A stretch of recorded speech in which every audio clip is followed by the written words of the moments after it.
Alberi divelti, grandine che ha ricoperto le strade. Sono oltre una quarantina gli interventi effettuati dai Vigili del Fuoco la notte scorsa per un forte temporale di pioggia e vento che ha interessato prevalentemente il comune di Belluno nella zona di Cavarzano e i comuni di Ponte nelle Alpi e Alpago. Non solo, maltempo e grandine anche nel primo pomeriggio si erano abbattuti nella zona della Feltrina occidentale tra Arsiè e Agana di Fonzaso. La frequenza ormai comincia a esserci e quindi dobbiamo sicuramente far fronte a delle situazioni che sono difficili da prevedere, e questo è legato ai cambiamenti climatici, e diciamo che il post vaia ci sta portando questo. È difficile anche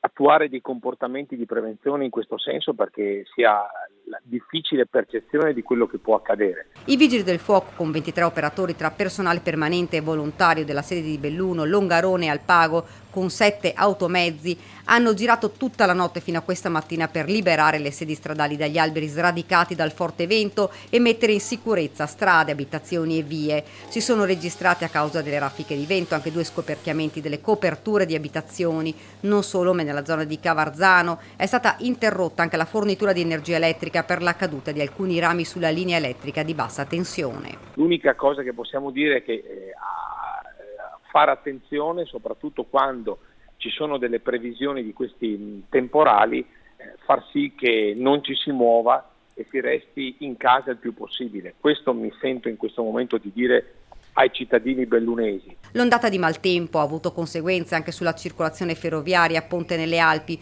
Sulla linea Belluno-Ponte nelle Alpi-Calalzo-Conegliano il traffico ferroviario è stato sospeso fino alle 9 di questa mattina.